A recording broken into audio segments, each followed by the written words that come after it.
So friends, once again, welcome back and very good evening to everybody. I hope you all are safe, your family members, your relative, your parents, your friends, all are safe. And you are enjoying this new era, this new way of learning. Friends, we are discussing chapter number 3, motion on a straight line. And that is, as I told you, it is a very intelligent question. ये chapter बहुत मायने रखता है आपको.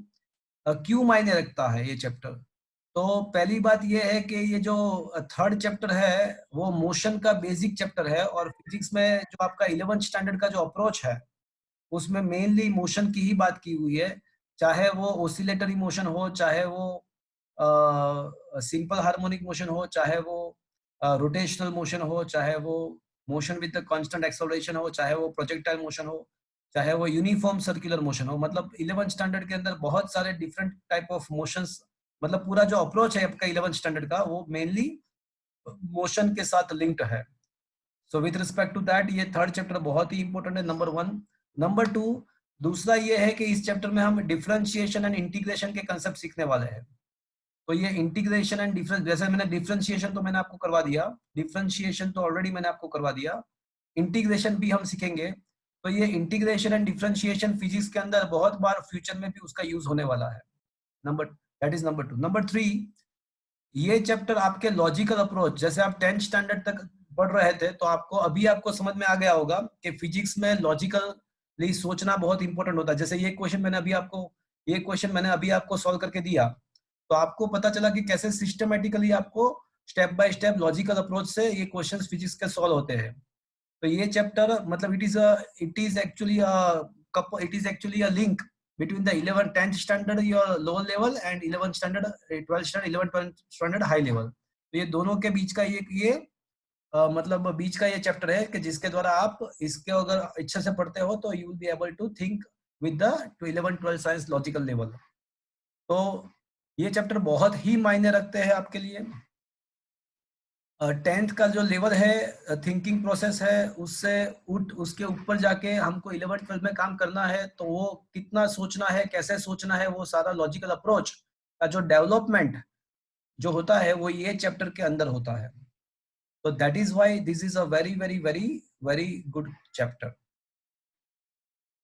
तो अब जहां से हम अटके थे वहां से हम स्टार्ट करेंगे. हमारा ये चैप्टर का एक थ्योरी बाकी है, लास्ट थ्योरी बाकी है. तो हम पहले वो थ्योरी कंप्लीट कर लेंगे, उसके बाद जो न्यूमेरिकल्स है वो उस जो रिमेनिंग न्यूमेरिकल्स हम वन बाय वन डिस्कस करेंगे.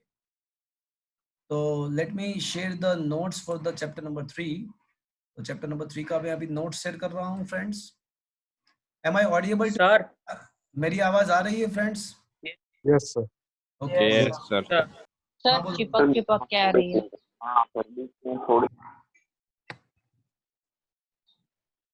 अगर ऐसा हो तो आपके मोबाइल में कोई और एप्लीकेशन अगर चालू हो तो उसको बंद कर दो. मेरे यहाँ से नेट का इश्यू नहीं है एक्चुअली. ओके. ओके. सर बीच में ही आती है, बीच क्या बीच बोल रहे में हो? कोई बीच बीच में कोई बार अटक जाती है आपकी आवाज, ऐसा बोल. हाँ, वो मतलब वहाँ यहाँ पे नेट का कोई प्रॉब्लम नहीं है, यहाँ पे तो एकदम प्रॉपर आ रहा है नेटवर्क. मेरा नेटवर्क एकदम प्रॉपर है, तो आपके नेटवर्क में शायद पता नहीं कि कोई प्रॉब्लम हो सकता है. ओके. तो अभी क्लियर है सब कुछ? Yes sir. Fine. Yes sir. Okay. तो फ्रेंड्स, आज का जो थ्योरी टॉपिक है रिलेटिव पोजीशन और रिलेटिव डिस्प्लेसमेंट. हमने लास्ट लेक्चर में आई थिंक रिलेटिव वेलोसिटी का टॉपिक डिस्कस किया था, and correspondent to that we had also solved some numerical of the text book. Am I right? Yes sir. Relative velocity का topic हमने discuss किया, and then correspondent to the we also had discuss the questions on correspondent to the that. So ये topic question number 26 discuss कर लिया था. 27 we are going to discuss the relative displacement and its different cases. तो आज का हमारा जो task है थ्योरी का वो रिलेटिव डिस्प्लेसमेंट या रिलेटिव पोजीशन है, और वो थियरी कंप्लीट करने के बाद हम कुछ न्यूमेरिकल भी डिस्कस करेंगे. तो I am going to share the whiteboard. Okay. So friends, आज का टास्क क्या है टॉपिक आज का friends? Relative displacement and its different cases. या very good, very good.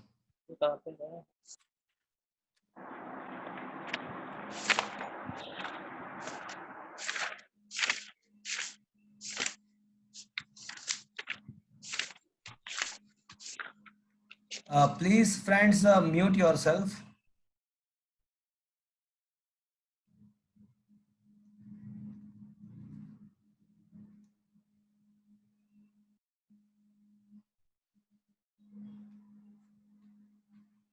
Okay.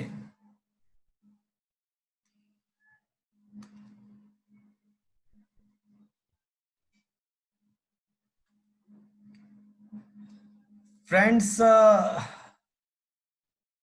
हमको पता है कि to show the any frame of reference, कोई रेफरेंस फ्रेम को बताने के लिए हम किसका यूज करते हैं?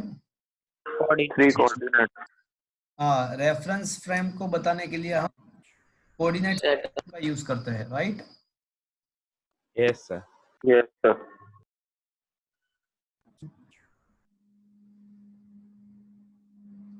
Okay.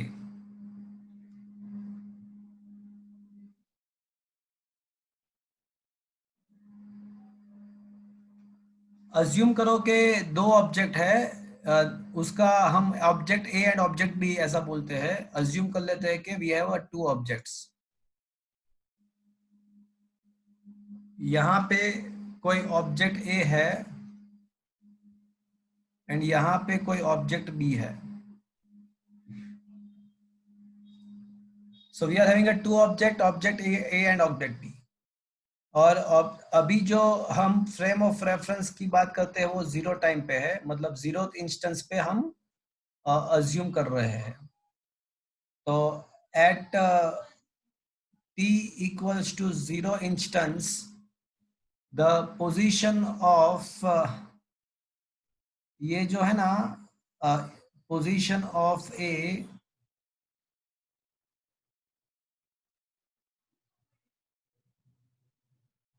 with respect to point O is assumed to be a XAO. मतलब ओरिजिन से A का जो पोजीशन है वो XAO है एंड B का जो पोजीशन है वो XBO है.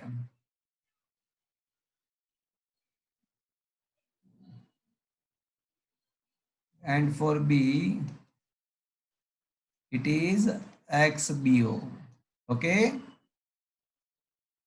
सो पोजीशन ऑफ ए जो है वो XAO है, पोजीशन ऑफ जो B है वो XBO है. अभी ये जो बात है वो t इक्वल्स टू 0 टाइम वाली बात है. अब अज्यूम करते हैं let the velocity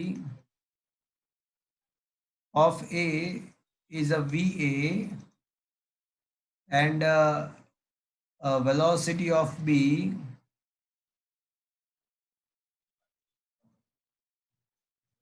is a VB. मतलब A का जो वेलोसिटी है ना वो VA है, B का जो वेलोसिटी है वो VB है.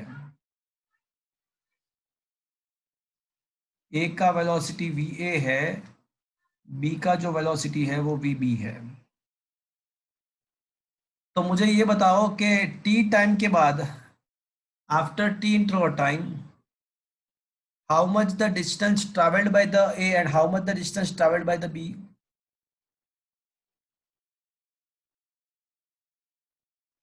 सर टी तो 0 है ना? अरे भैया, 0th इंस्टेंस है पहला और उसके बाद t टाइम पास किया मैंने. ये जो फ्रेम ऑफ रेफरेंस मैंने अज्यूम किया ना वो 0th इंस्टेंस पे किया. जब ऐसा लिखता हूँ कि t is equal to 0 to t is equal to 5 second का मतलब क्या हुआ कि हम 0 से 5 सेकंड का अजम्पशंस कर रहे हैं. तो इनिशियल टाइम 0th टाइम है और उसके बाद थोड़ा टाइम मैंने पास करने दिया. कितना? तो अभी सोचते हैं कि भाई t जितना टाइम पास हुआ, t जितना टाइम पास हो गया, तो अब कितना वेलोसिटी, कितना डिस्टेंस ट्रैवल किया होगा a ने और b ने कितना ट्रैवल किया होगा. Now after t time distance travelled by a, चलो कोई बताएगा मुझे, how much the distance will be travelled by the a? VAT. Perfect, VAT कहाँ से आया भैया? तो हमको पता है, हाँ, अगर कांस्टेंट वेलोसिटी है तो स्पीड इज इक्वल्स टू क्या होता है? डिस्टेंस अपॉन टाइम होता है। तो डिस्टेंस इज इक्वल्स टू क्या होगा? स्पीड इनटू टाइम होगा। Distance will be equals, distance is a speed into time. Speeding. तो ए का जो डिस्प्लेसमेंट होगा वीएटी होगा, and the displacement for B, and for B how much the displacement? VBT. BT.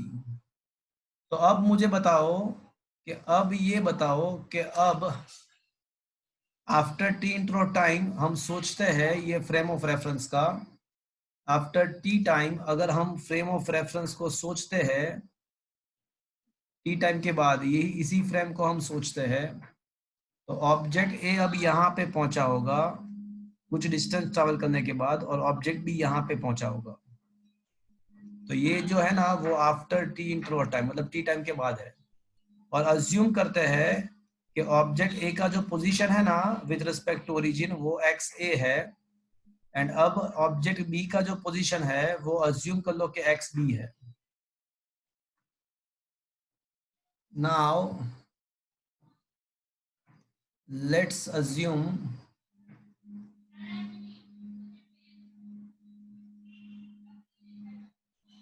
position of object A is VA and object B is a VB. Position of object A is a XA and position of the object B is a XB. तो चलो मुझे कोई सोच के बताएगा कि XA क्या होगा एंड XB क्या होगा? XA का वैल्यू कितना होगा, XB का वैल्यू कितना होगा?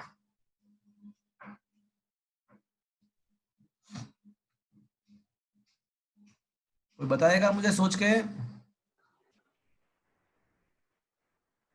X O VB. A O plus VAT. या ये position of, VA plus VB. देखो सोचो, सिंपल सी बात है कि अज्यूम करो कि पहले जो ए पॉइंट ऑब्जेक्ट है ना वो 5 मीटर पे है, सपोज कि वो 5 मीटर पे है, एंड अज्यूम करो कि वो 3 मीटर जितना डिस्टेंस ट्रैवल कर रहा है, 3 मीटर जितना एक्सेसिव ट्रैवल कर रहा है, अब उसका पोजीशन क्या हो जाएगा? 8. 8। तो आपने किया क्या, वो 8 लाने के लिए किया क्या आपने? दोनों का एडिशन किया ना? Add is हाँ, तो वही मैं कर रहा हूँ कि पहले उसका पोजीशन एक्स ए ओ था और उसने कितना डिस्टेंस ट्रैवल किया? VAT. 380। तो मतलब उसका अभी जो नया डिस्टेंस, नया उसका पोजीशन जो है विद रिस्पेक्ट टू ओरिजिन वो कितना हो जाएगा? जैसे आपने यहाँ पे 5 + 3 किया ना, तो सिमिलरली यहाँ पे क्या होना चाहिए कि initial position plus whatever the distance it travelled. Similarly B का कितना हो जाएगा? XBO plus VBT. V B T. B का डिस्प्लेसमेंट वीबीटी है। तो अब मुझे क्या करना है? मुझे तो रिलेटिव डिस्प्लेसमेंट फाइंड करना है। तो याद है ना रिलेटिव कैसे मिलता है? तो रिलेटिव पोजीशन या रिलेटिव डिस्प्लेसमेंट मुझे फाइंड करना है। डेल्टा वो तो रिलेटिव डिस्प्लेसमेंट, याद है ना, जिसका हो वो पहले, जिसके रिस्पेक्ट में हो वो बाद में, याद है? तो आपको वीबी एक फाइंड करना है तो क्या, एक्स बी ए फाइंड करना है तो क्या करना पड़ेगा आपको? एक्स बी माइनस एक्स ए फाइंड करना पड़ेगा, याद है आपको? Yes. तो Yes, sir. वो पहले जिसके रिस्पेक्ट में हो वो बाद में है। तो X B minus X A is equals to, अब देखो इन दोनों का सब्ट्रैक्शन करना है आपको। तो X A O plus V A T minus X B O plus V B T. तो अब क्या करेंगे? X B minus X A is equals to X A O minus X B O, X A O minus X B O plus V A T minus V B T. तो ये हो जाएगा V A minus V B into T. तो ये आपको मिल जाएगा relative ये आपको रिलेटिव डिस्प्लेसमेंट का फॉर्मूला मिल गया आपको। Is that clear friends? ये थ्योरी खत्म यहाँ पे। इसके स्पेशल केस अगर पूछते तो लिखना है, अगर स्पेशल केस नहीं पूछे तो लिखने की जरूरत नहीं है। अगर इतना पूछे कि derive the formula for the relative displacement, तो आपका इक्वेशन यहाँ पे खत्म हो गया। तो यहाँ पे मैं ऐसा कह सकता हूँ कि वेर, देखो ये गलत लिख दिया मैंने, गलत लिख दिया है, बी ओ पहले आ जाएगा, पूरा गलत कर दिया, गलत गलत गलत। तो कितना गलत किया मैंने, यहाँ पे फॉर्मूला गलत लिख दिया, दोनों का फॉर्मूला उल्टा लिख दिया मैंने। पहले एक्स बी है ना, जिसका जिसका हो वो पहले, जिसके रिस्पेक्ट में है वो बाद में। ओके फाइन, सर बोलो। XOB और XBO दोनों सेम ही ना? हाँ वो सेम ही है, आपको जो सिंबल देना है वो दे सकते हो आप। Okay sir.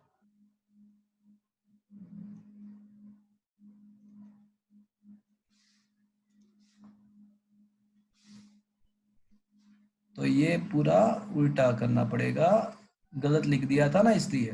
ओके, तो where I can say where XBO minus XAO is a initial relative position, initial relative position or displacement. And as you know, VB minus VA क्या होगा friends? VB minus VA, VB it is a velocity of B with respect to A. A होगा। तो friends यहाँ पे एक question खत्म हो गया। अगर स्पेशल केस पूछते हैं तो आपको लिखना है, अगर स्पेशल केस नहीं पूछते हैं तो आपका यहाँ पे क्वेश्चन खत्म हो गया। तो फ्रेंड्स ये हमने रिलेटिव पोजीशन का फॉर्मूला डिराइव किया। अब मैं उसका स्पेशल केस डिस्कस करने वाले हैं फ्रेंड्स। फॉर्मूला में वापस लिख रहा हूं और उसके 3 स्पेशल केस है, वो 1 बाय 1 डिस्कस करेंगे।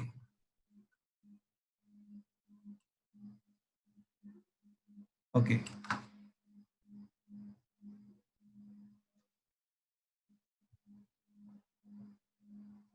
अच्छा, the formula was x BO minus, sorry, the formula was XB minus XA is equals to XBO minus XAO plus VB minus VA into T. So that was the formula we had derived. Let's discuss its special cases. Special case number 1.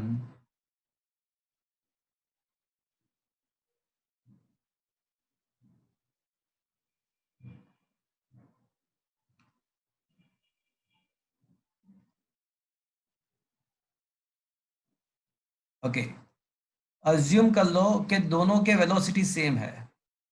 तो मुझे ये बताओ कि अगर दोनों object same velocity से जा रहा है तो उसके बीच का जो डिस्टेंस होगा उसके बारे में क्या कह सकते हो?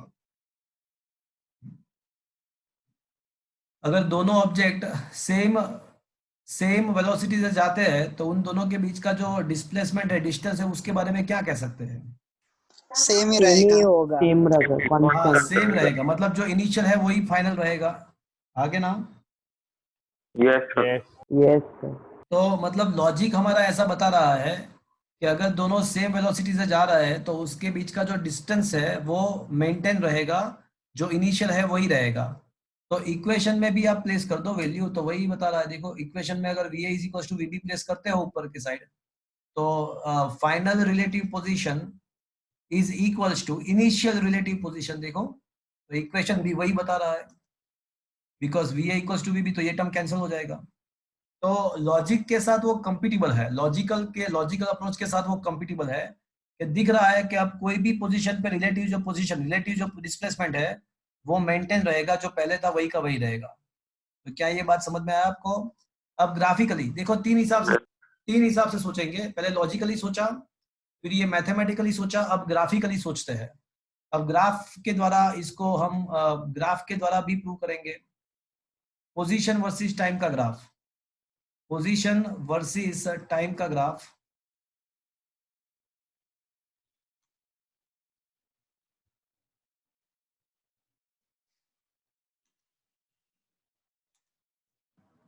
सो पोजीशन वर्सेस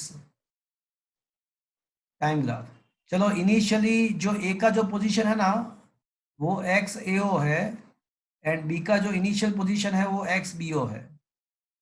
आपको पता है पोजीशन वर्सेस टाइम का ग्राफ जो है उसका स्लोप आपको क्या देता है? वेलोसिटी। हाँ, पोजीशन वर्सेस टाइम का ग्राफ का जो स्लोप है वो वेलोसिटी देता है। और यहाँ पे, हाँ यहाँ पे constant, they are moving with the constant velocity.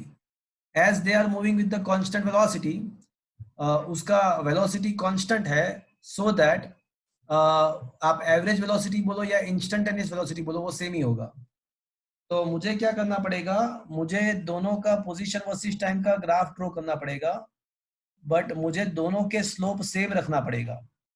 तो अगर दोनों के स्लोप में सेम रखता हूं, देखो मैंने दोनों के लाइन के स्लोप सेम रखे, तो मैंने दोनों का स्लोप सेम रखा, तो आप देख सकते हो कि दोनों के बीच में जो डिस्प्लेसमेंट है, डिस्टेंस है, वो ऑलवेज मेंटेन रहता है, चाहे 0 सेकंड हो या चाहे कोई भी सेकंड हो, तो दोनों के बीच का जो डिस्टेंस है वो मेंटेन ही रहता है। Is that clear to you friends?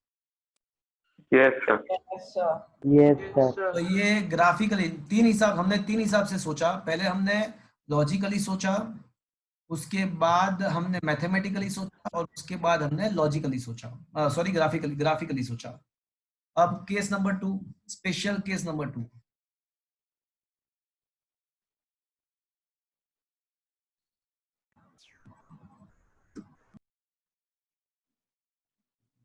सोच लो, ऐसा सोच लो कि जो पीछे वाला है, मतलब ऑब्जेक्ट ए जो बी के पीछे था वो थोड़ा फास्टर है, तो क्या होगा? लॉजिक क्या बता रहा है आपका? सोचो कि जो पीछे वाला है वो फास्ट है, तो ए का लाइन आगे निकल जाएगा। क्या होगा? ए का लाइन आगे निकल जाएगा बी से, हाँ सर। मतलब इंटरसेक्ट करेगा। तो ऐसा बोलना चाहिए कि friends they will going to meet each other somewhere. उसका कहीं ना कहीं पे उसका मीटिंग होगा, वो कहीं ना कहीं पे एक दूसरे को क्रॉस करेंगे। मीट करेंगे। हाँ, वो एक दूसरे को क्रॉस करेंगे। तो अब इसको हम इसी चीज को हम ग्राफिकली देख लेते हैं कि क्या वो बराबर है। ग्राफिकली हम देख लेते हैं उसी चीज को।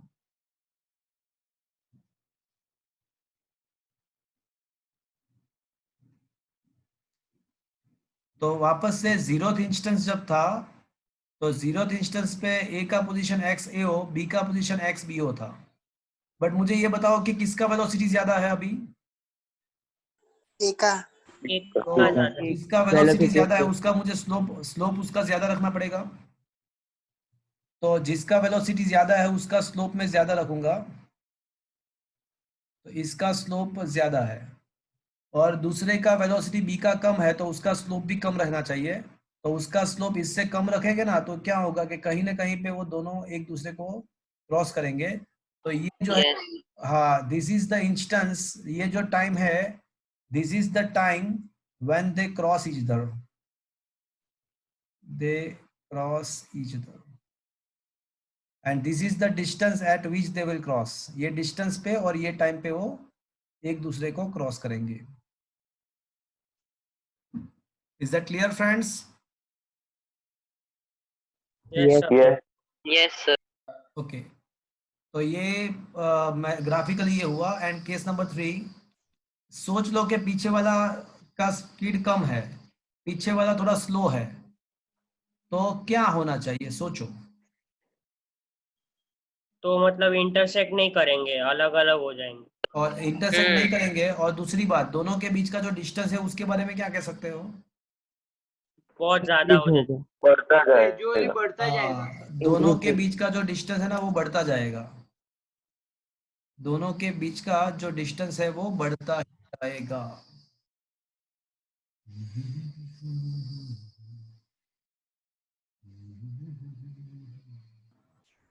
ऐसा कोई, अब क्या करना है, इसका मुझे स्लोप ज्यादा रखना है, because velocity of B is larger, और कम रखना है। तो आप देख सकते हो कि दोनों के बीच का जो डिस्प्लेसमेंट है वो ग्रेजुअली कंटिन्यूअसली उसका बीच का डिस्टेंस जो है वो क्या हो रहा है, देखो तो फ्रेंड, बढ़ता जाता है। इंक्रीज हो रहा है। ग्रेजुअली बढ़ इंक्रीज रहा हो है। रहा है। हाँ, तो these are the three special cases of this question। क्या ये समझ में आया आपको? Yes sir. Yes, sir. Yes तो यहाँ पे चैप्टर नंबर 3 के सारे थ्योरी यहाँ पे मैंने खत्म किया। चैप्टर नंबर 3 थ्योरी वाइज मैंने कंप्लीट कर दिया। Yes, sir. कुछ न्यूमेरिकल्स है वो हम डिस्कस करेंगे। Let's come to the illustrations. But ये क्वेश्चन फ्रेंड्स आपको समझ में आया? Yes, sir. Yes, sir. Sir okay fine. Sir हाँ बोलो बोलो। सर ये मैकेनिक्स का तीसरा ब्रांच भी है, स्टैटिक्स करके ब्रांच है कोई, उसमें क्या होता क्या स्टैटिक्स? नहीं, क्या बोल रहे हो आप? स्टैटिक्स कुछ होता ही नहीं है। है? मैकेनिक्स में टोटल तीन ब्रांच है ना, कौन से तीन? स्टैटिक्स स्टैटिक्स डायनामिक्स और काइनेमेटिक्स। नहीं, डायनामिक्स एंड काइनेमेटिक्स ही होता है, स्टैटिक्स नहीं होता है। ऐसा स्टैटिक्स कोई ब्रांच नहीं होता है। अच्छा ठीक है। वैसे इलेक्ट्रोस्टैटिक होता है। इलेक्ट्रोस्टैटिक का मतलब चार्ज जब स्टेशनरी स्टेट में होता है उसको इलेक्ट्रोस्टैट बोलते हैं। चार्ज स्टेशनरी होता है तो देन करस्पॉन्डेंट टू दैट इसको इलेक्ट्रोस्टैटिक्स बोलते हैं। एंड हाँ, it is branch of physics that deals with the object at rest और इन इक्विलिब्रियम, ऐसा लिखा है। हाँ, तो कह सकते हो आप, मतलब ऐसा कहीं पे लिखा है तो ठीक है। अदरवाइज फिजिक्स के कोई बुक के अंदर, आपके टेक्स्ट बुक के अंदर ऐसा कोई वर्ड नहीं है कि स्टैटिक चार्ज। मतलब एक ऐसा कह सकते हैं कि अगर कोई पार्टिकल स्टेशनरी है तो उसको स्टैटिक्स बोलेंगे। उसमें मतलब स्टैटिक्स का मतलब स्टेशनरी है, ऐसा बोल सकते। किसी को बोलना है तो बोल सकते हैं, किसी को बोलना है ऐसा तो बोल सकता है वो। उसका कोई मीनिंग नहीं है वैसे। Okay, question number illustration number 6 पे आ जाओ फ्रेंड्स। आप ध्यान से ये क्वेश्चन रीड करो तो आपको लगेगा कि ये कर दिया है। देखो कहीं ना कहीं पे इसका कुछ ना कुछ कहीं ना कहीं पे किया हुआ है, ऐसा आपको लगेगा। मुझे बताओ कहाँ पे किया है ये, सोच के बताना। क्या क्या लिखा है देखो। वो JEE नीट के क्वेश्चन में था ये। JEE ने नीट में था ये क्वेश्चन। नीट के एग्जाम में पूछा था ये क्वेश्चन। वैसे ये क्वेश्चन डायरेक्टली नहीं पूछा था, उसके बेस पे कुछ एमसीक्यू पूछा था। M I right? Yes sir. या आपने वो शॉर्टकट दिखाया था कि ऐसे हाँ, होना वो चाहिए। शॉर्टकट मैंने लिखाया था, बट मैंने वहां पे शायद बोला होगा कि भाई ये शॉर्टकट हम टेक्स्ट बुक के न्यूमेरिकल में प्रूव करने वाले हैं। Yes. यस तो सर। अब हम उसका प्रूफ करेंगे। तो जो बच्चे नीट JEE में हो या नहीं हो कोई दिक्कत नहीं है, मैं अभी प्रूव करने वाला हूँ और बताने वाला हूँ कि है क्या ये चीज क्या है, वो पूरा मैं आपको एक्सप्लेन कर रहा हूँ अभी। तो गैलीलियो ने बहुत साल पहले ये प्रूव किया था, आज मैं प्रूव करने वाला हूँ। वैसे वह गैलीलियो है, मैं हूँ, बट अच्छा। तो distance traveled during the equal interval of time by a body falling from the rest stands to one another by the ratio as of the odd number, that is 1:5:1:3:5:7। मतलब क्या कहते हैं कि भाई कोई ऑब्जेक्ट को अगर फ्री फॉल करवाते हैं, जो बच्चे JEE में नहीं है वो लोग ध्यान से सुनना। JEE वालों को तो ये प्रूव कर दिया है मैंने वैसे। तो फ्रेंड्स क्या है, क्या लिखा है इसमें? ऐसा लिखा है कि कोई ऑब्जेक्ट जो है ना उसको हम फ्री फॉल करवाते हैं। तो उसको जो फ्री फॉल करवाते हैं जब हम, तो क्या होता है कि फ्री फॉल होने के बाद वो इक्वल इंटरवल में जो डिस्टेंस ट्रैवल करेगा। देखो पहली बात तो ये है कि फ्री फॉल है तो उसका जो वेलोसिटी है, स्पीड है, वो बढ़ता जाएगा कि डिक्रीज? इसका स्पीड बढ़ता जाएगा, डिक्रीज होता जाएगा? बढ़ता बढ़ता है। जाता बढ़ता है। तो क्या होगा कि पहले पहले 5 सेकंड में जो ट्रैवल करेगा उससे ज्यादा उसके बाद के 5 सेकंड में ट्रैवल करेगा, बिकॉज उसका स्पीड बढ़ गया है। उस Yes. में और ज्यादा ट्रैवल करेगा, मतलब सेम टाइम इंटरवल में उसका डिस्टेंस बढ़ता जाएगा। तो उसी का रेशियो हमको फाइंड करना है, प्रूव करना है कि उसका रेशियो 1:3:5:7 है। तो मतलब एक काम करते हैं हम, है ना, इक्वल टाइम इंटरवल को टाउ ले लेते हैं, टाउ मतलब, सर आपकी आवाज नहीं। हाँ, किसी का माइक चालू है, please please mute your mic. Okay, अभी आवाज आ रही है मेरी? हाँ सर अभी आ रही है। ओके, तो अज्यूम करते हैं कि जो इक्वल टाइम इंटरवल है वो टाउ है। First tau distance, tau time interval, second tau time interval, third tau time interval, और उसमें जो डिस्टेंस ट्रेवल हो रहा है उसको मैं y1, y2, y3 ऐसा बोल रहा हूँ। और मुझे क्या प्रूव करना है लास्ट में? लास्ट में मुझे प्रूव करना है कि y1 upon y2 upon y3 and so on can be written as a 1:3:5 and so on. तो फ्रेंड्स, ये क्वेश्चन क्या कहना चाहता है, पहले प्रूफ तो बात की बात है, बट क्वेश्चन का कहने का मीनिंग क्या है वो समझ में आया आपको पहले तो? Yes, sir. Yes, sir. Yes. Equal interval of time में जो डिस्टेंस ट्रैवल फ्री फॉल होने के बाद इक्वल इंटरवल ऑफ टाइम में जो डिस्टेंस ट्रैवल होता है उसका रेशियो 1:5 ऑड नंबर, 1:3:5:7 ऐसे ऑड नंबर में उसका रेशियो होता है, ऐसा मुझे प्रूव करना है। तो चलो एक काम करते हैं, प्रूव कर ही लेते हैं। देखो, हमारे पास इनिशियल वेलोसिटी है, बट कहाँ पे है? जहां से फ्री फॉल हो रहा है वहां पे उसका इनिशियल वेलोसिटी हमारे पास है। कितना है यहाँ पे वेलोसिटी? 0। यहाँ पे वेलोसिटी 0 है, और बीच में मुझे कहीं पे भी वेलोसिटी पता नहीं है। तो every time when I calculate, every time I need to start from the same position, मतलब ऊपर से स्टार्ट करना पड़ेगा मुझे। यहाँ पे ऐसा अज्यूम करके चलते हैं कि डाउन नेगेटिव है, डाउनवर्ड वैसे हम पॉजिटिव भी ले सकते हैं, कोई फर्क नहीं पड़ता है, you will get the same answer. आप कोई भी साइन कन्वेंशनल ले सकते हो, डाउनवर्ड डायरेक्शन पॉजिटिव भी ले सकते हो, नेगेटिव भी ले सकते हो, दोनों हिसाब से आपका आंसर सेम ही आएगा। बट मैं डाउनवर्ड डायरेक्शन को नेगेटिव इसलिए कंसीडर कर रहा हूँ बिकॉज टेक्स्ट बुक के अंदर ऐसा किया हुआ है, टेक्स्ट बुक के मेथड में वो नेगेटिव लेके किया हुआ है। आप पॉजिटिव लेके भी कर सकते हो, कोई दिक्कत नहीं है। चलो, तो सबसे पहले मैं क्या करूंगा, मैं, है ना, y1 for the first tau time interval की बात करेंगे हम फर्स्ट। तो पहले तो मुझे ये बताओ फॉर्मूला कौन सा लगेगा, यहाँ पे कौन सा फॉर्मूला हम अप्लाई करेंगे? V V तो is मुझे, equal to V naught plus 80. अच्छा Final मुझे ना, velocity देखो तो है। मेरी बात सुनो, मुझे v equals to v0 + 80 formula आप बोल रहे हो, बट मैं यहाँ पे मुझे फाइनल वेलोसिटी फाइंड, क्या मुझे फाइनल वेलोसिटी फाइंड ही नहीं करना है ना, मैं क्यों ये Displacement formula is apply equal करूं? to x is equal V to naught t plus v half plus AT half square. AT square। D तो is हम, equal to half AT square. या एग्जैक्टली, तो what will apply the formula v0t plus Half half, AT AT square. square. And assume करते हैं कि हम always यहाँ से ही स्टार्ट करेंगे, हम यहाँ से फर्स्ट से ही स्टार्ट करेंगे, तो इनिशियल वेलोसिटी हमारा ऑलवेज कितना रहेगा? 0. 0। So can I say this formula will get converted into the half AT square only?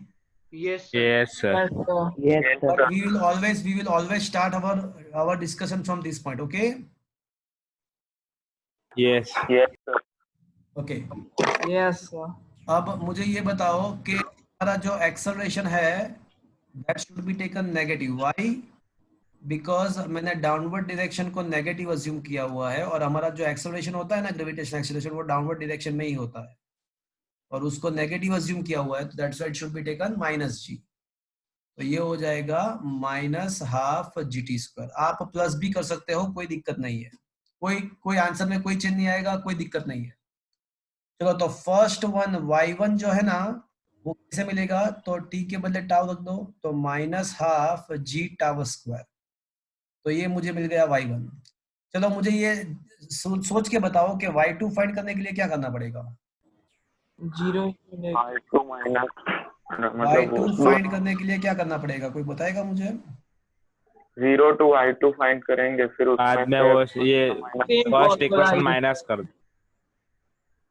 तो क्या मैं ऐसा कह सकता हूं कि अगर मुझे y2 फाइंड करना है तो मैं क्या करूंगा कि y1 डैश फाइंड करूंगा, मतलब ये 0 से लेके 2 टाउ, मतलब टाउ प्लस टाउ 2 टाउ तक का डिस्टेंस फाइंड करूंगा, और उसमें से जो है ना वो फर्स्ट वाला में सब्ट्रैक्ट, माइनस y तो कहना इसे y2 dash equals to y1 dash minus y1, मतलब पहले मैं है ना 0 से 2 टाउ का फाइंड करूंगा और उसमें से मैं 0 से टाउ का सब्ट्रैक्ट कर दूंगा, तो मुझे ये y2 मिल जाएगा। Yes, sir. yes Yes, sir sir. अब y1 डैश कितना है, तो कि भाई वो तो है ना 2 टाउ, 0 से 2 टाउ का है, तो 0 से 2 टाउ का मतलब क्या होगा, तो वहाँ जहाँ पे ये टाइम है ना वहां पे आपको 2 टाउ लिखना पड़ेगा, तो minus half G T square के बदले 2 टाउ स्क्वायर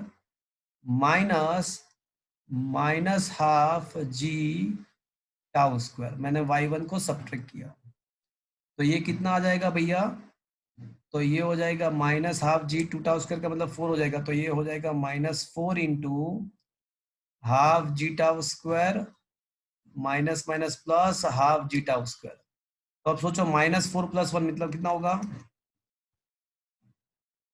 -4 + 1 मतलब कितना होगा, प्लस हाफ है ना, -3 इंटू Minus हाफ जी 3 tau into square, half GT. तो अब y2 मिल गया। अब मुझे सोचो कि मुझे y3 फाइंड करना है, तो y3 फाइंड करने के लिए मैं क्या करूंगा, पहले ये y2 डैश फाइंड कर दूंगा, और y2 डैश में से y1 डैश को मैं सब्ट्रैक्ट कर दूंगा, तो क्या मुझे ये y3 मिल जाएगा।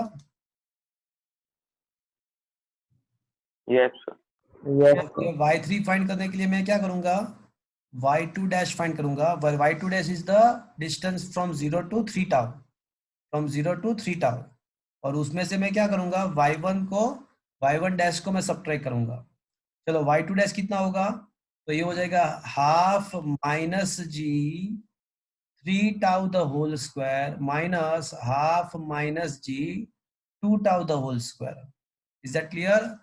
मैंने क्या किया कि ये 0 से 3 सेकंड का 0 से 3 टाउ का फाइंड किया, और उसमें से मैंने 0 to 2 टाउ का सब्ट्रैक्ट किया, तो ये 3 का स्क्वायर 9 होगा, 2 का स्क्वायर 4 होगा, तो 9 - 4 मतलब कितना बचेगा, 5 हाँ 5 into half minus into minus g tau square, मतलब ये हो जाएगा -5/2 जी टाउ स्क्वायर।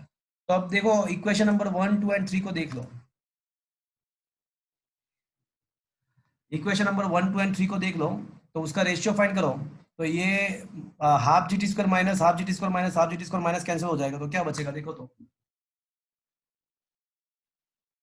1:3:5. हाँ 1:3:5 मतलब चलता रहेगा, इज दैट क्लियर फ्रेंड्स।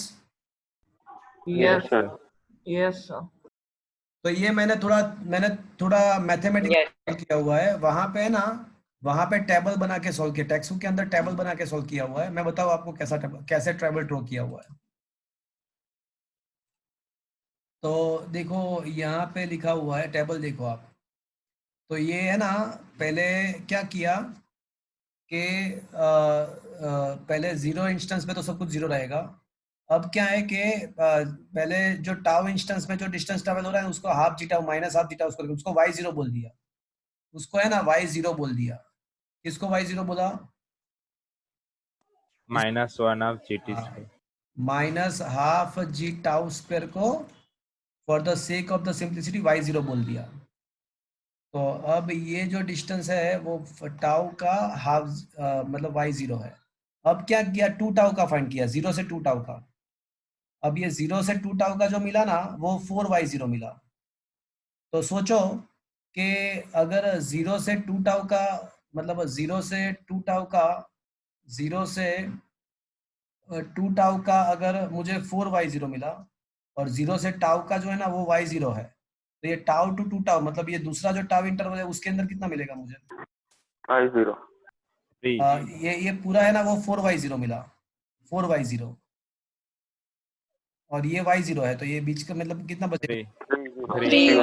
3/0. ये 3y0 आ गया, देखो पहले y0 0 to tau, yes sir फिर 3y0, फिर उसके बाद क्या करेंगे, उसके बाद मतलब इन दोनों का सब्ट्रैक्शन आपको यहाँ पे मिलेगा, फिर इन दोनों का सब्ट्रैक्शन आपको यहाँ पे मिलेगा, फिर इन दोनों का सब्ट्रैक्शन आपको यहाँ पे मिलेगा, फिर इन दोनों का सब्ट्रैक्शन आपको यहाँ पे मिलेगा, एंड सो ऑन। समझ में आया आपको, Yes, sir. Yes, sir. yes sir और फिर उसका रेशियो फाइंड किया तो 1:3:5:7 आ गया, देखो Yes. Yes. Yes, sir. Yes, तो sir. ये क्वेश्चन है ना वो पूछने के लिए नहीं है, एग्जाम के लिए नहीं है ये क्वेश्चन, आपको एग्जाम में नहीं आएगा, बट इसके बेस पे एमसीक्यू जेडबल नीट में आते हैं। तो एक सिंपल सी चीज कौन सी आपको याद रखना है कि कोई ऑब्जेक्ट फ्री फॉल करता है। सिंपल चीज आपको क्या याद रखना है कि अगर कोई ऑब्जेक्ट फ्री फॉल करता है तो वो इक्वल इंटरवल में जो डिस्टेंस ट्रैवल करेगा उसका रेशियो ऑड नंबर में है 1:3:5:7 एटसेट्रा। तो आपको ये सिंपल सी चीज याद रखनी है। वो इक्वल इंटरवल आप कुछ भी ले सकते हो, वो 10 सेकंड 10 सेकंड 10 सेकंड भी ले सकते हो, 5 सेकंड 5 सेकंड 5 सेकंड भी ले सकते हो, 2 सेकंड 2 सेकंड 2 सेकंड भी लिख सकते हो। कोई भी इक्वल इंटरवल आप ले सकते हो, उसका ऑलवेज जो रेशियो आएगा वो 1:3:5:7 ही आएगा। तो क्या ये चीज समझ में आया फ्रेंड्स आपको?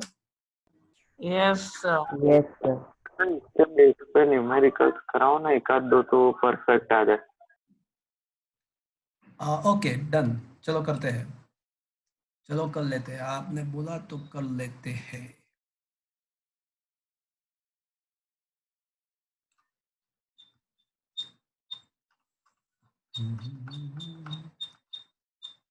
Okay so let us come to the 15th MCQ. ये 15th एमसीक्यू देख लो। वो तो कर लिया सर। हाँ तो कर लिया तो फिर से एक बार कर लेते हैं, वही है।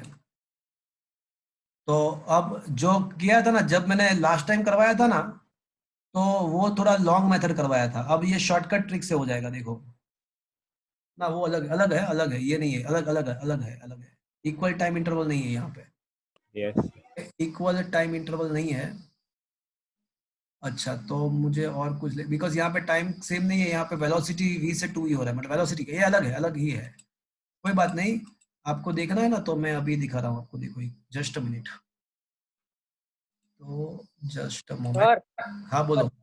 सर इसमें कंपैरिजन पॉसिबल नहीं है ना कि एच डिस्टेंस में वेलोसिटी भी है तो टू वी में इसका डिस्टेंस कितना होगा, ऐसा कंपैरिजन पॉसिबल नहीं है ना? देखो मेरी बात सुनो, जब मेरी बात ध्यान से सुनना फ्रेंड्स, ये बहुत सारे बच्चों को कंपैरिजन करना मजा आता है, बट वो मजा लेने की जरूरत नहीं है यहाँ पे। क्यों मैं बताऊं, आप ये से कंपैरिजन तभी कर सकते हो जब ये क्वांटिटी सेम इन प्रोपोर्शन में है।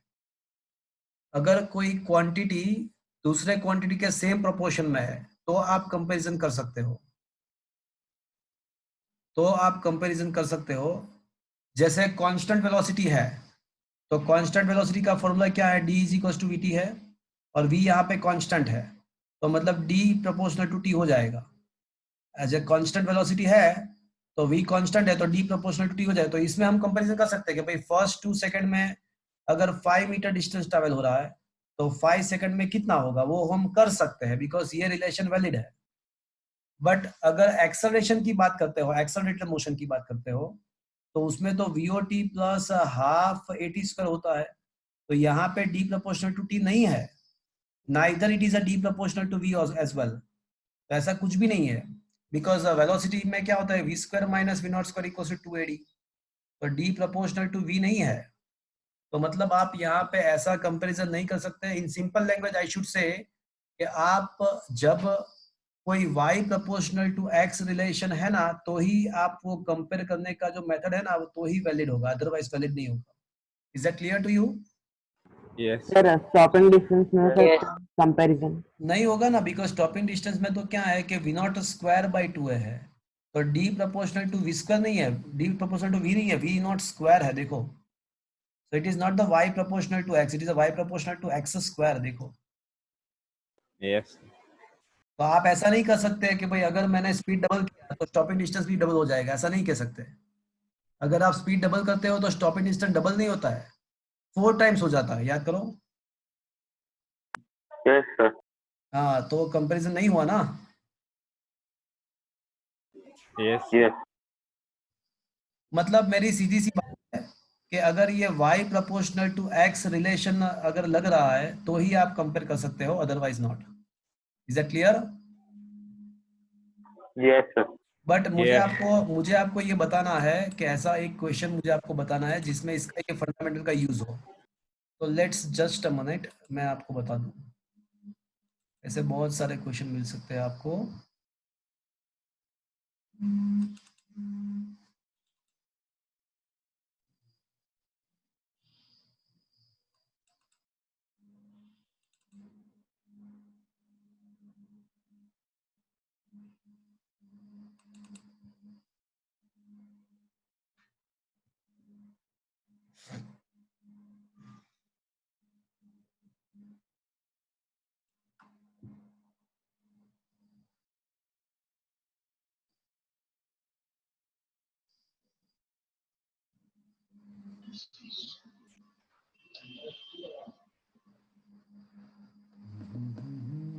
मेरे यार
इसमें भी नहीं है,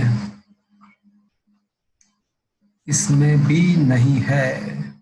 सर अभी जो करवाया रिपीट कर सकते हैं, वो नेटवर्क इशू के कारण दिखा नहीं कुछ। अभी मैंने कुछ करवाया नहीं है, लास्ट 5 मिनट्स में मैंने कुछ भी नहीं करवाया। Okay sir, no problem.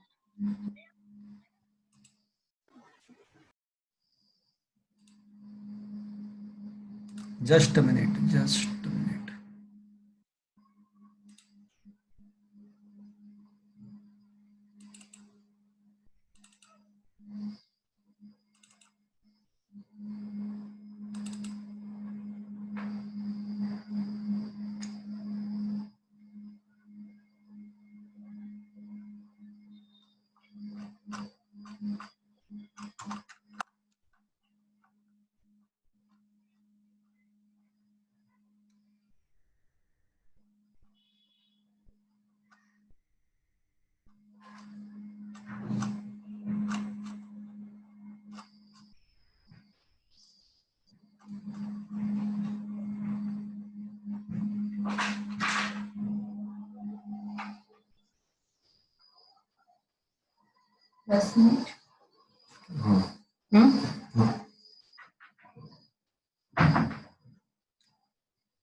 देखो ये रहा क्वेश्चन नंबर 32। देखो, क्या आपके मोबाइल में क्वेश्चन नंबर 32 दिख रहा है?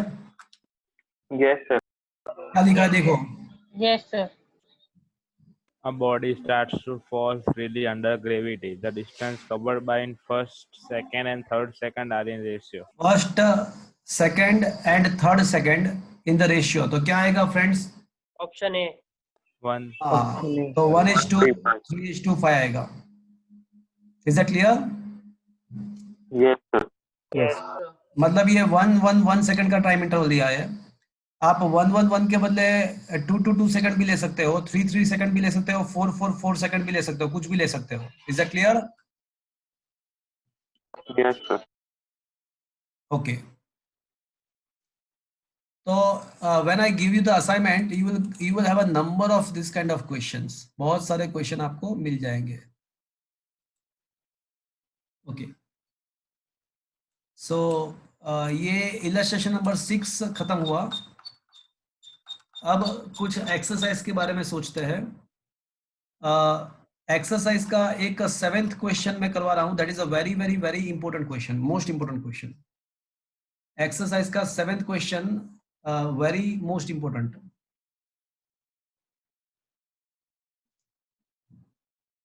The question is, two trains A and B of a length of 400 meter each are moving on a two parallel tracks with the uniform speed of 72 kilometre per hour. मतलब दोनों train का जो speed है ना वो 72 kilometre per hour है। अब kilometre per hour को मीटर पर सेकंड में कन्वर्ट करना है तो आप क्या करोगे? 5 5 into by 18 अरे 5 by 18 5 by 18 से तो मल्टीप्लाई। आपको पता है कि अगर किलोमीटर पर सेकंड को मीटर पर सेकंड में कन्वर्ट करना है तो आपको पता है कि ये 72 kilometre per hour into 5 by 18 करोगे तो वो 20 मीटर पर सेकंड हो जाएगा, वो 20 meter yes sir, okay. Yes sir, हो गया। हाँ हो गया, इनिशियल स्पीड दोनों का 20 मीटर पर सेकंड है। अब ऐसा दिया हुआ है कि that with the A ahead of the B, मतलब ए जो है ना वो आगे है एंड उसके पीछे बी है, with the A ahead of a B. Now a driver of a B decided to overtake A and accelerate by the 1 meter per second square. अब क्या हो रहा है कि बी जो है ना वो पीछे है, तो उसको क्या लगता है कि अब मैं मुझे ए को ओवरटेक करना है, तो वो क्या करेगा कि वो अपनी स्पीड बढ़ाएगा, मतलब एक्सेलरेटेड मोशन करेगा। तो कहीं यहाँ पे कहीं पे वो दोनों एक दूसरे को क्रॉस करेंगे, यहाँ पे कहीं पे, बिकॉज ये भी इसका भी कुछ तो वेलोसिटी है ना, तो ये वैसे खड़ा नहीं है, वो भी मूव कर रहा है, बट आगे बढ़ के कहीं ना कहीं पे वो दो एक दूसरे को क्रॉस कर जाएंगे, बिकॉज अब पीछे वाला फास्ट है। अब पीछे वाला फास्ट है तो यहाँ पे कहीं पे क्रॉस कर देगा। तो हम एक काम करते हैं, क्वेश्चन क्या है कि after 50 second the guard of B just brushes past the driver A. मतलब क्या हुआ कि 50 सेकंड के बाद दोनों क्रॉस कर रहे हैं, तो what is the original distance between them, तो दोनों के बीच का इनिशियल डिस्टेंस, ओरिजिनल डिस्टेंस कौन सा था वो मुझे फाइंड करना है, ये फाइंड करना है। तो एक काम करते हैं, हमें ना ये 50 सेकंड में कार बी ने मतलब ट्रेन बी ने कितना डिस्टेंस ट्रैवल कर दिया वो मैं फाइंड कर दूं, और उसी टाइम इंटरवल में ये ए ने कितना डिस्टेंस ट्रैवल किया वो भी मैं फाइंड कर दूं, और ये दोनों डिस्टेंस को अगर सब्ट्रैक्ट कर दूं मैं, ये दोनों डिस्टेंस को X A and X B को, तो मुझे क्या मिल जाएगा? initial B distance to A। दोनों के बीच का इनिशियल। समझ में आया, लॉजिक समझ में आया आपको पूरा? मतलब यहाँ पे दोनों मिल रहे हैं, तो मैं क्या करूंगा कि कार मतलब ट्रेन बी कितना डिस्टेंस ट्रैवल कर रहा है वो मैं फाइंड कर दूं। मैं ना दोनों यहाँ पे मिल रहे हैं, तो जो जब मिलेंगे तो ऑन दैट ड्यूरेशन मैं है ना बी कितना डिस्टेंस ट्रैवल कर रहा है ट्रेन वो मैं फाइंड कर दूं, और ट्रेन ए कितना डिस्टेंस ट्रैवल कर रहा है वो मैं फाइंड कर दूं, तो और उसके दोनों का सब्ट्रैक्शन कर दूं तो मैं मुझे क्या मिल जाएगा, ये दोनों का बीच का इनिशियल डिस्टेंस मिल जाएगा। Yes sir. दैट्स इट, तो बात खत्म। अब मुझे ये बताओ ट्रेन बी कौन सा किस टाइप का मोशन कर रहा है? Train B, accelerated motion. हाँ ट्रेन बी जो है ना वो एक्सेलरेटेड मोशन कर रहा है, तो एक्सेलरेटेड मोशन के लिए डिस्प्लेसमेंट के लिए कौन सा फॉर्मूला अप्लाई करेंगे हम?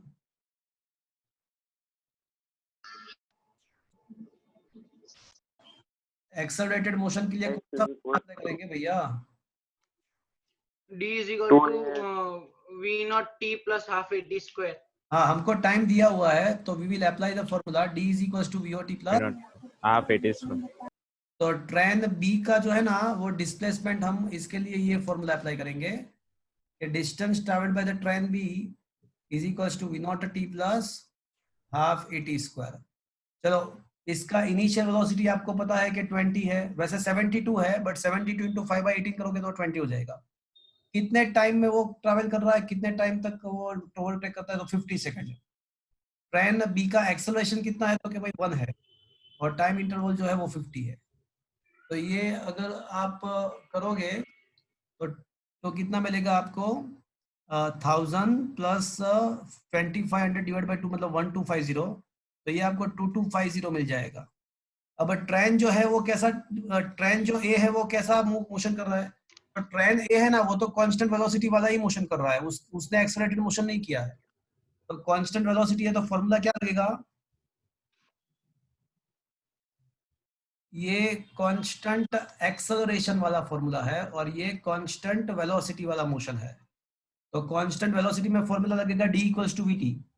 अब उसका कांस्टेंट वेलोसिटी 20 है, वो दिया हुआ है हमको क्वेश्चन में, 20 ही है दोनों का स्टार्टिंग का। तो ए का तो कांस्टेंट वेलोसिटी 20, टाइम इंटरवल उसका भी 50 लगेगा, तो उसने कितना डिस्टेंस ट्रैवल किया होगा? तो मुझे ये बताओ कि अब दोनों के इनिशियल डिस्टेंस बिटवीन देम कितना होगा? इनिशियल डिस्टेंस बिटवीन देम कितना लगेगा? कितना होगा बोलो? 1250 मीटर। हाँ, तो ये 2250 minus 1000 will get you 1250 meter. क्या ये समझ में आया आपको फ्रेंड्स?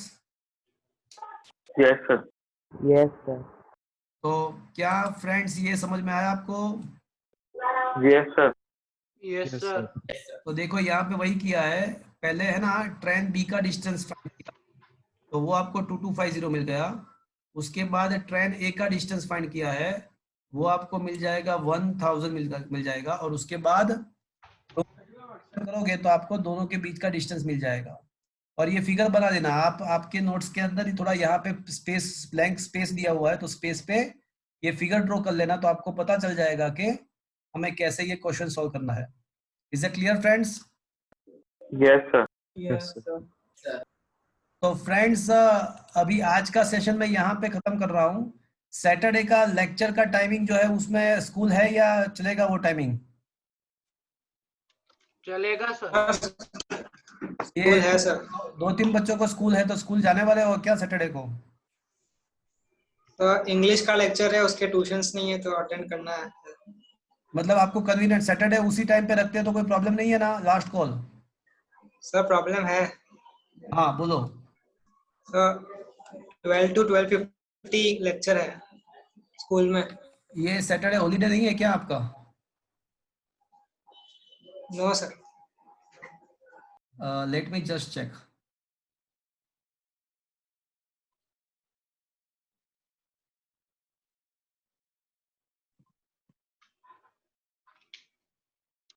Just a minute.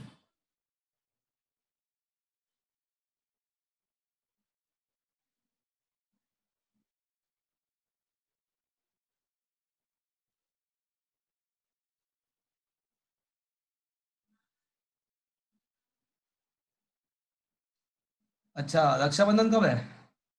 सोमवार, मंडे मंडे को सर। अच्छा, 3rd अगस्त।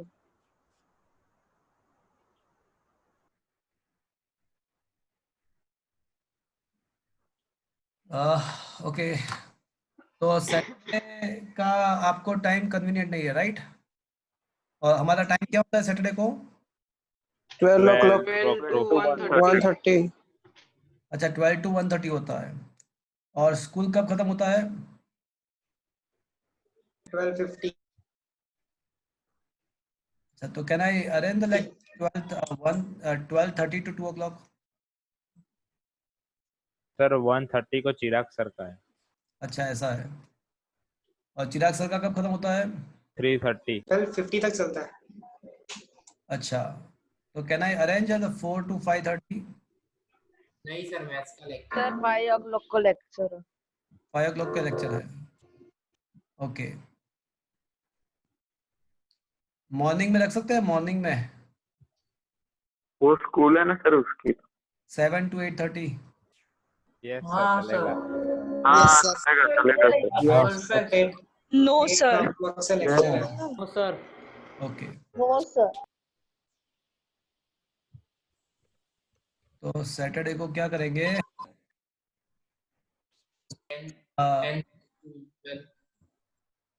सैटरडे को कौन सा टाइम रखना है बोलो तो फिर। सर रात को 8 to 9:30। No sir. No sir ये वाला टाइम भी चलेगा सैटरडे को, आज का कौन सा? Same time. नो सर, आज के टाइम पे ट्यूशन होता है सैटरडे को। हाँ सर ट्यूशन होता है। ओके, कोई बात नहीं, एक काम करते हैं, सैटरडे का जो टाइमिंग है ना वो हम ऐसा कर देते हैं। स्कूल कब खत्म होता है? जिसका स्कूल है स्कूल कब खत्म होता है? 12:50। 12:50 50 या 15 15? 50। क्या बात है। सर डे चेंज कर दो, फ्राइडे कर दो, अच्छा क्योंकि फ्राइडे कोई नहीं बात होता है, है। फ्राइडे कोई नहीं होता तो फ्राइडे कर अच्छा देते हैं। अच्छा कोई बात नहीं, फ्राइडे करते हैं। एंड फ्राइडे करेंगे हम। अब एक काम करते हैं, आप एक काम करो, सैटरडे को है ना, मुझे 1 o'clock को मिलो, हम देख लेते हैं कुछ। सैटरडे 1 o'clock को आ जाओ, हम देख लेंगे कुछ। अभी मेरा एक दूसरा लेक्चर है, अभी दूसरे बच्चों का लेक्चर है अभी। तो सैटरडे हम 1 o'clock को मिलेंगे, राइट? उसके बाद कुछ कुछ थोड़ा पढ़ाऊंगा मैं, 1:30 तक आधा घंटा पढ़ाऊंगा और टाइम सेट कर देंगे। ओके, ओके सैटरडे 1 o'clock को मिलेंगे हम। Okay sir, bye. Saturday 1 o'clock को मिलते हैं। Bye. Yes sir, bye. Bye sir. Bye sir. Bye. Bye sir. Bye.